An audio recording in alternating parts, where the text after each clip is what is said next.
अस्सलाम वालेकुम एवरीवन, कैसे हैं आप लोग? खैरियत से हैं भाई। आज मैं बात करने वाला हूँ एक बहुत ही सॉलिड डिवाइस के बारे में जो कि एक लो बजट डिवाइस है। इसका नाम है Realme C100i, जो कि पाकिस्तानी मार्केट में आपको मिलता है 32 से 33 हज़ार रुपये का। ये एक ही वेरिएंट में आता है 464 के अंदर।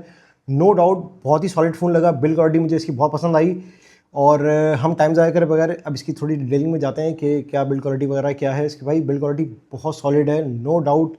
ये बहुत अरसे के बाद कोई मुझे ऐसा फ़ोन लगा है लो बजट डिवाइस के अंदर जिसकी बिल्ड क्वालिटी वाकई में देखने के बाद ऐसा लगता है जैसे कि फ्लैगशिप फ़ोन है। बात कर लेते हैं इसके डिज़ाइन वगैरह के बारे में। आपको यहाँ पे एक स्पीकर मिल जाता है नीचे, साथ में एक टाइप सी पोर्ट मिल जाती है, 3.5 mm का जैक मिलता है, ऊपर कुछ भी नहीं मिलता, कोई स्पीकर वगैरह ग्रिल आपको दूसरी नहीं मिलती, स्टीरियो स्पीकर्स नहीं है अनफॉर्चुनेटली। देखने में ऐसा लग रहा है जैसे मुझे वाकई फीलिंग ऐसी आ रही है कि मेरे पास एक फ्लैगशिप फ़ोन है। बहुत ही प्यारी बिल्ड क्वालिटी है, इसका डिज़ाइन मुझे बहुत पसंद आया, नो डाउट। इन पैसों में इतना अच्छा डिज़ाइन मैंने अभी तक बहुत अरसे से किसी फ़ोन में नहीं देखा है। बहुत अरसे के बाद मुझे कोई फ़ोन ऐसा पसंद आया है जिसको वाकई में देख के दिल कर रहा है कि मैं इसको यूज़ करूँ लेके। जबकि बजट डिवाइस है, लो बजट डिवाइस कहलाती है ये। इतने पैसों में 32-37 हज़ार रुपये का आपको यहाँ पे साइड पे आपको मिल जाता है। फिंगरप्रिंट सेंसर मिलता है इसमें, वॉल्यूम रॉकर कीज़ मिल जाती हैं साइड में। डिस्प्ले की बात कर लेते हैं तो भाई 6.8 इंच का इसका डिस्प्ले है, IPS डिस्प्ले है। अनफॉर्चुनेटली 720p वाले स्क्रीन पैनल लगा हुआ है इस पर। फुल HD प्लस नहीं है, सिर्फ HD प्लस है। ये एक थोड़ा सा इसका एक वीक पॉइंट है, मेरे ख्याल से फुल HD प्लस होना चाहिए था। इसके अलावा 8.3 mm की थिकनेस के साथ आता है। 120 हर्ट्ज रिफ्रेश रेट आपको मिल जाता है। इसके अलावा 120 हर्ट्ज रिफ्रेश रेट के अलावा आपको इसमें ऑटो रिफ्रेश रेट की सेटिंग भी मिलती है, 60 हर्ट्ज की भी सेटिंग मिलती है और साथ में 120 हर्ट्ज की सेटिंग मिलती है। जैसे आपको समय आता है, आप जैसा आपको दिल करे आप उस तरीके से सेट करके इसको चला सकते हैं। वैसे तो बैटरी इसकी ऑलरेडी बहुत बड़ी है, 120 हर्ट्ज पे सेट करके भी चलाते हैं तो कोई मेरे ख्याल से इशू नहीं आने वाला। बैटरी टाइमिंग आपको बहुत सॉलिड मिलने वाली है क्योंकि फुल HD प्लस भी नहीं है, 720p वाला पैनल है तो आपको ऑलरेडी वो अच्छी बैटरी टाइमिंग देने वाला ही है। इसके अलावा इसमें कुछ फीचर्स वगैरह ऐसे हैं जो मुझे बहुत ज़्यादा पसंद आए। सबसे पहले मैं इसके चिपसेट की बात करता हूँ, फिर फीचर्स वगैरह पे आते हैं। चिपसेट इसमें आपको मिल जाता है यूनिसॉक का T7250, जो कि ऑलरेडी आपको दो फ़ोन्स में मिल चुका है। Redmi A5 4G माई गेस आया था और इसके अलावा Infinix Smart 10 के अंदर भी आपको ये चिपसेट मिला था। 2024 का चिपसेट है, पुराना चिपसेट है। LPDDR4 के साथ आता है और इसके अलावा eMMC स्टोरेज आपको मिलती है। UFS अनफॉर्चुनेटली नहीं मिलती। खैर लो बजट डिवाइसेस से बहुत ज़्यादा हम एक्सपेक्ट नहीं कर सकते कि बहुत ज़्यादा आपको ये ऐसी हाई परफॉर्मेंस दे, लेकिन अच्छी बात ये है कि PUBG के अंदर आपको ये चिपसेट आराम से 60 फ्रेम पर सेकंड दे सकता है। अच्छा चिपसेट है, लो बजट फ़ोन है, उस लिहाज से अगर परफॉर्मेंस वाइज देखा जाए तो ओवरऑल परफॉर्मेंस ही आपको बहुत अच्छी देने वाला है इन पैसों के लिहाज से भी। और बाकी नो डाउट इसका मैंने UI एक्सपीरियंस करके देखा है, UI बहुत क्लीन है और बहुत ही स्मूथ चल रहा है फ़ोन। इसके अलावा आपको इसमें जो साउंड इसका है वो 300% तक आप इसको इंक्रीज़ कर सकते हैं। साउंड क्वालिटी बहुत अच्छी लगी मुझे। वैसे तो नॉर्मली आपको पता है कि 100% तक ही जाती है, लेकिन इसमें 300% का और भी बहुत सारे ऐसे फ़ोन्स हैं वैसे तो, लेकिन जितने पैसे हैं उस लिहाज से इसके अंदर जो फीचर्स वगैरह इन्होंने दिए हैं वो अच्छे फीचर्स दिए हैं। AI वगैरह आपको मिल जाता है, AI नेट पायलट मिल जाता है आपको। इसमें होता है ये कि अगर आप घर से बाहर हैं, ट्रैवलिंग वगैरह कर रहे हैं और सिग्नल्स कम आ रहे हैं या वीडियो कॉल पे आप बात कर रहे हैं या आपको व्हाट्सएप पे कॉल वगैरह करनी है तो वहाँ पे आपको AI के थ्रू नेटवर्क थोड़ा सा बूस्ट मिल जाता है। और सेकंड इसमें एक और फीचर है जो कि आपको AI आउटडोर के नाम से इन्होंने मेंशन किया हुआ है। इसको आपको ऑन करना पड़ता है, ये ऑन ऑटोमेटिकली नहीं होता, ये आपको ऑन करना पड़ेगा। इसमें आपको बेनिफिट ये होता है कि आप अगर वहाँ पे कॉल पे बात कर रहे हैं तो ऑटोमेटिकली वो स्विच कर देता है स्पीकर की तरफ अगर आप कॉल पे बात कर रहे हैं तो। और आपकी जो इसकी ब्राइटनेस है, स्क्रीन की ब्राइटनेस, वो ऑटोमेटिकली फुल कर देता है, मैक्सिमम कर देता है। उससे आसानी आपको ये होती है कि आपको खुद से सेट नहीं करना पड़ता। ये ऑटोमेटिकली आपको जब AI मोड ऑन होता है सॉरी, तो अगर AI मोड ऑन है तो वो ऑटोमेटिकली स्क्रीन की ब्राइटनेस भी बढ़ा देता है। साथ में अगर आप कॉल पे बात कर रहे हैं, आपके पास हैंड फ्री वगैरह नहीं है तो ऑटोमेटिकली वो स्पीकर पे स्विच कर देता है। आप चाहें तो उसको वापस नॉर्मल आप फ़ोन से कान से लाके बात कर सकते हैं। ज़रूरी नहीं है कि वो लाउड स्पीकर ऑन ही रहेगा, आप लाउड स्पीकर इसका ऑफ भी कर सकते हैं। तो ये कुछ ऑप्शंस वगैरह आपको मिल जाते हैं। इसके अलावा जेमिनी वगैरह का फीचर आपको मिल जाता है, सर्कल टू सर्च मिल जाता है, फ़ोटो एडिटर आपको मिल जाता है। उसमें AI के आपको कुछ टूल्स वगैरह मिल जाते हैं, ऑब्जेक्ट रिमूवर आपको मिल जाता है। ये कुछ बेनिफिट वगैरह हैं इसमें।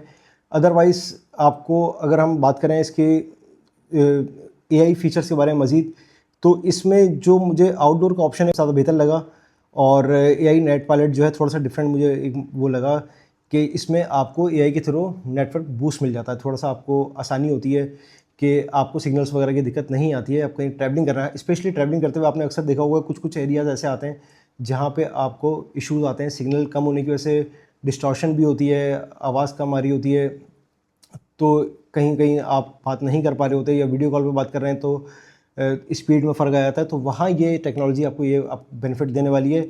ये मुझे इसका एक अच्छा फीचर लगा। इसके अलावा एआई नॉइज़ कैंसिलेशन का ऑप्शन भी है इसमें, कि अगर आप किसी से बात कर रहे हैं कॉल पे और आप बाहर हैं, बहुत शोर हो रहा है वहाँ पे, तो वो एआई के थ्रू नॉइज़ कैंसिलेशन ऑन कर देता है और खुद ही वो सराउंडिंग की आपका जो साउंड है उसको बंद कर देता है। तो इससे ये होता है कि आप अगर किसी से बात कर रहे हैं तो उसको आवाज़ क्लियर जाएगी। ये एक बेनिफिट है। इन पैसों के लिहाज से अगर देखा जाए तो नो डाउट सॉलिड ऑप्शंस हैं, इसमें कोई शक नहीं है।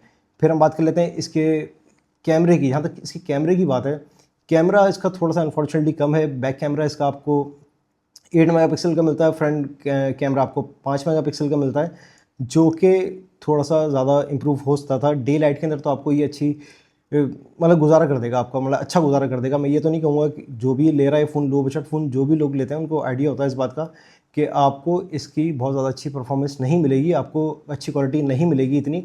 लेकिन बस ये होता है काम चलो होता है, गुजारा हो जाता है, आपका काम निकल जाता है। एटलीस्ट आप तस्वीर वगैरह ले सकते हैं आउटडोर में, डे लाइट के अंदर स्पेशली आपको अच्छी ये परफॉर्मेंस दे देगा गुजारे के लायक।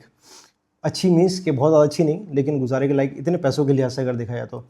और इसका जो की सेलिंग पॉइंट है मेरे ख्याल से इस फ़ोन का, वो इसकी बैटरी है। बैटरी की बात करते हैं तो बैटरी आपको 7000 mAh की मिलती है, 18 वाट चार्जिंग मिलती है। चार्जिंग स्पीड कम है, लाजमी सी बात है।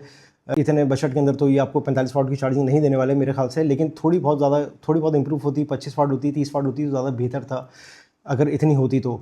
लेकिन बस यहाँ ये थोड़ा सा वीक पॉइंट ये है कि ये आपको बहुत भाई टाइम लगाएगा चार्ज करने में। चार्ज इतने आराम से ये नहीं करने वाला ईज़िली, इतने जल्दी। अगर आपको काम है, कहीं जाना है आपको, तो भाई पहले से आपको फ़ोन रेडी करके रखना है। अगर आपको बाहर जाना है, सुबह कहीं आउटडोर पे काम पे जाना है, तो आपको भाई फुल चार्ज करके पहले से रेडी होके जाना पड़ेगा। चार्जिंग में ये टाइम लेने वाला है।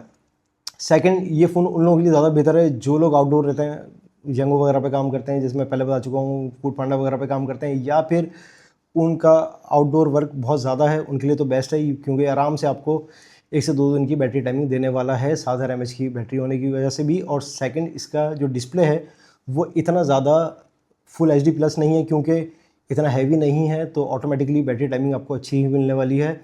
स्पेशली उन लोगों के लिए जो ज़्यादा नेट सर्फ करते हैं, जो ज़्यादा रील्स वगैरह देखते हैं। टिकटॉक के शौकीन आजकल हमारी पाकिस्तानी अवाम बहुत ज़्यादा है, रील्स वगैरह देखते हैं, इंस्टाग्राम पे रील्स बहुत ज़्यादा देखी जाती हैं आजकल, सभी यही कर रहे होते हैं काम, तो उनके लिए फ़ोन बेस्ट है। या फिर जो आउटडोर वर्क जिनका ज़्यादा है, जो ज़्यादा बाहर होते हैं, ज़्यादा बाहर काम कर रहे होते हैं, ट्रैवलिंग वगैरह ज़्यादा कर रहे होते हैं, तो उनके लिए बेस्ट है ये फ़ोन। उनके लिए भी बेस्ट है जिनको सेकंड फ़ोन चाहिए।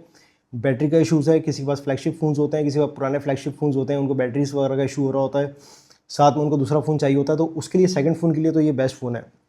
और फिर इसका डिज़ाइन, इसकी बिल्ड क्वालिटी नो डाउट बहुत बेस्ट लगी मुझे। मैंने इतने पैसों में, जो इसका बजट है, मैं ये नहीं कह रहा कि बहुत अच्छा, बहुत आपको ये हैवी टास्क में हेल्प करने वाला है, या जो इसकी स्पेसिफिकेशन है बहुत ज़्यादा अच्छी हैं इतने। मेरे ख्याल से अगर पैसों की बात करी जाए, मुझसे अगर बिल्कुल मैं आपको रियल एडवाइस दूँ पैसों के हिसाब से, जो मुझे लगता है ये तकरीबन 27 से 28 का मैक्सिमम होना चाहिए था, और इसमें एक वेरिएंट और होना चाहिए था। एटलीस्ट 4128 का वेरिएंट इसमें होना चाहिए था। ओवरऑल फ़ोन का डिज़ाइन, बिल्ड क्वालिटी और इसके कुछ AI फीचर्स वगैरह मुझे बहुत पसंद आए। उस लिहाज से फ़ोन बेहतर है। आपको ये कैसा लगा फ़ोन? अपनी राय लाज़मी दिएगा। नेक्स्ट वीडियो में इंशाल्लाह दोबारा आपसे मुलाकात होगी। तब तक के लिए अल्लाह हाफ़िज़।